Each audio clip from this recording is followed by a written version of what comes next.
డబ్బు, అనారోగ్యం, ఉద్యోగం, వ్యాపారం, అప్పులతో బాధపడుతున్నారా? మీకోసమే లాంచ్ యువర్ ఫ్యూచర్ ప్రోగ్రామ్.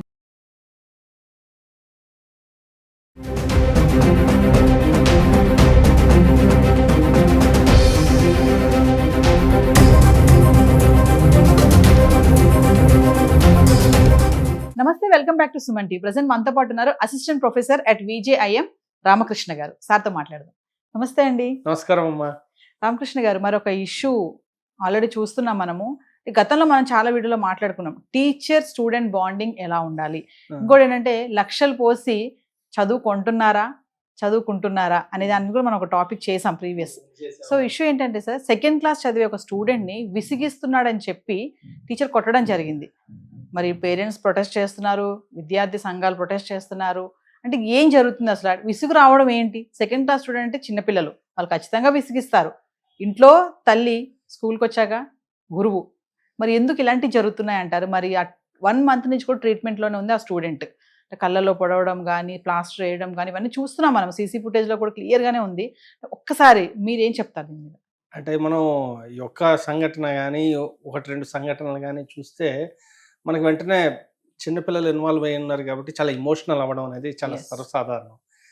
ఎందుకయ్యా అంటే అనిపిస్తుంది, అరే అది ఎలా చేసేసారు, అలా అంత క్రూరంగా ఎలా ఉండగలరు అని. అంటే దాన్ని నేను సమర్థించట్లేదు. బై ద వే, నేను అనే పాయింట్ ఏంటంటే, ఇది ఒక సిస్టమేటిక్ ఇష్యూ. ఓకే, ఇప్పుడు ఆ పిల్లలు ఉన్నారంటే, ఆ పిల్లలు ఇన్వాల్వ్ అయిన వాళ్ళు ఎవరైతే ఉన్నారో వాళ్ళు ఇంట్లో ఏమైనా బిహేవియరల్ ఇష్యూస్ ఉంటే తల్లిదండ్రులు కూడా చూసుకుంటూ ఉండాలి. లేదు ఏదైనా ఇష్యూ స్కూల్లో వాళ్ళు ఏమైనా ఎదుర్కొంటే ఇంట్లో చెప్పగలిగి ఉండాలి. ఆ రకమైన వాతావరణం కూడా కల్పించి ఉండాలి. ఎందుకంటే నోబడీ ఈజ్ పర్ఫెక్ట్. ఒకటి మనం అర్థం చేసుకోవాలి. ఒకటి. రెండోది, ఒకప్పుడులాగా గురు శిష్యుల సంబంధం ఇలాంటి విషయాలు మనం మాట్లాడే అవకాశం లేదు.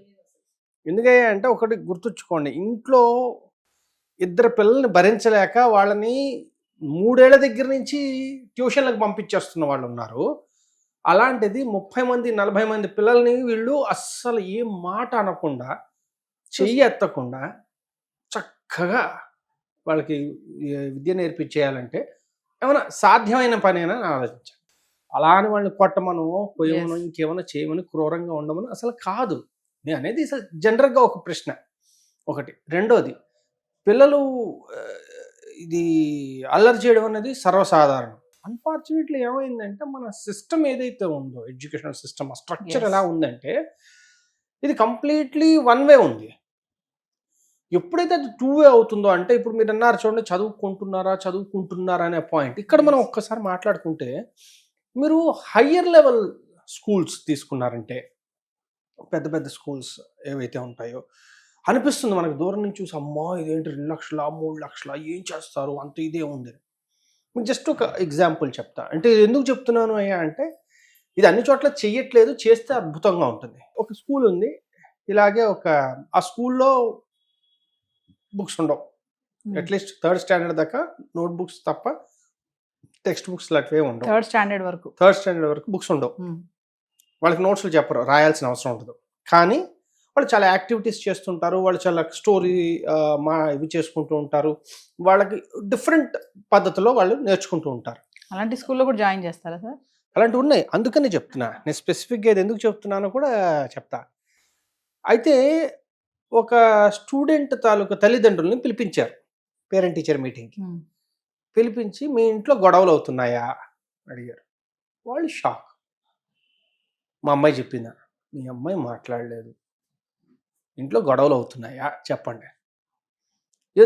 ఎందుకంటే లాస్ట్ 2 months నుంచి ఆమె, అంతకుముందు డ్రాయింగ్ చాలా బాగా చేసేది, లాస్ట్ 2 months నుంచి ఆమె డ్రాయింగ్ ప్యాటర్న్ కంప్లీట్గా పాడైపోయింది. ఆమె వేసే డ్రాయింగ్స్ కానీ, ఆమె వేసే ఇవి కానీ చాలా తేడాగా ఉన్నాయి. ఓకే, ఏదో డిస్టర్బ్ అయింది పిల్లల్ని అడగకూడదు.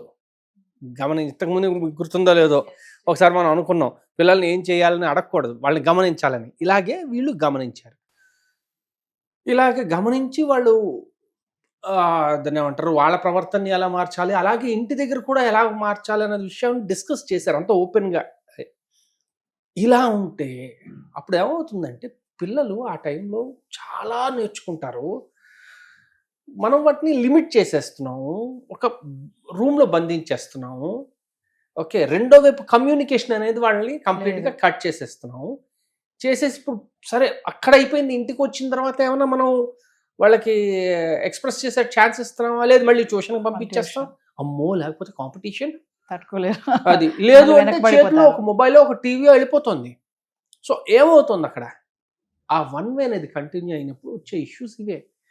అందరు పిల్లలు అలా ఉండాలని లేదు కదా, ఉంటారు చాలా క్రాంకీగా కొంతమంది.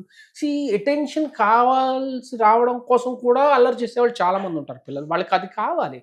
అర్థమైందండి. కాబట్టి పిల్లల్ని ఇలా టీచర్లు చేసేసారంటే మనం అది వెంటనే మనం అయ్యో తప్పు ఇలా చేయకూడదు, అయ్యో పిల్లడు అన్నాడు కరెక్ట్, అది మంచిది, ఏం చర్య తీసుకోవాలో ఆ చర్య తీసుకోవడం అనేది చాలా ఇంపార్టెంట్. కానీ మనం ఒక స్ట్రక్చరల్గా ఆలోచిస్తే వచ్చే ఇష్యూ ఏంటంటే the education system is so horrible that ఈ so called factory type schools ఏవైతే ఉన్నాయో వాటి వల్ల ఏమొస్తుందంటే same methodologies for every one.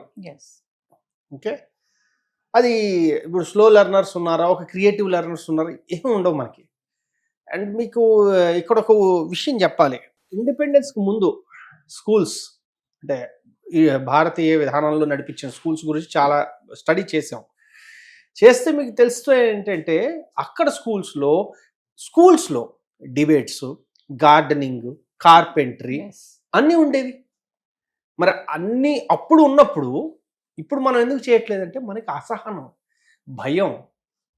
So వీటన్నిటినీ మేళవించి వీటిని క్యాష్ చేసుకోవడానికి సర్టన్ వీళ్ళు ఉన్నారు. లేదు వాళ్ళ సిస్టమ్ ఒకటి ప్రొవైడ్ చేస్తున్నారు, మీకు నచ్చే కదా జాయిన్ చేస్తున్నారు, వాళ్ళు ఏం బలవంతంగా జాయిన్ చేయట్లేదు. చెప్తున్నారు తల్లిదండ్రులు కూడా ఏమని అంటే మేము ఏడాదికి లక్షలు కడుతున్నాం ఫీజులు ఇక్కడ అని చెప్పేసి చెప్తున్నారు. అదే వచ్చిన చిక్కు, నేను డబ్బులు కట్టేసాను కాబట్టి చేతులు కడేసుకున్నానంటే కష్టం.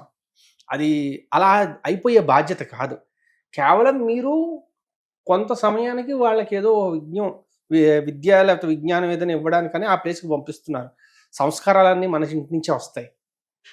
కాబట్టి నా ఉద్దేశం ఏంటంటే ఇలాంటి సంఘటనలు జరిగినప్పుడు ఒకసారి పునరాలోకనం చేసుకోవాలి. ఏంటిది, ఇది మనం కరెక్ట్గానే చేస్తున్నామా, ఇంకేమైనా మనం బెటర్గా ఇవ్వగలమా అనేది కొంచెం ఆలోచిస్తే ఏమవుతుందంటే కొంత టైం స్పెండ్ చేయండి, కొంత వాళ్ళకి 2-way కాన్వర్సేషన్ అనేది ఛాన్స్ ఇవ్వండి, బ్రీతింగ్ స్పేస్ ఇవ్వండి.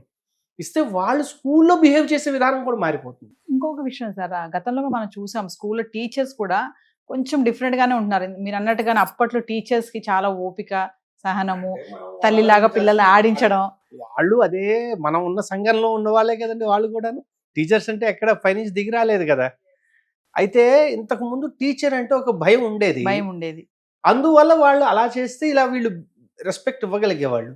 ఇప్పుడు మన న్యూస్లో, టీవీల్లో లేకపోతే సినిమాల్లో వాళ్ళని ఒక జోకర్లుగా చూపిస్తున్నారు. వాళ్ళకి అసలు వాల్యూ ఇవ్వాలని చెప్పి ఎవరు పట్టించుకోవట్లేదు. అలా అక్కడ ఉన్నప్పుడు చిన్న పిల్లలకి అన్నీ ఏం తెలుస్తాయంటే, ఒక జోక్ వేసారు టీచర్ మీద అంటే వీళ్ళు వెళ్ళి జోక్ వేసేస్తారు. పాపం తెలీదు, చేయకూడదన్న విషయం వాళ్ళకి తెలియదు.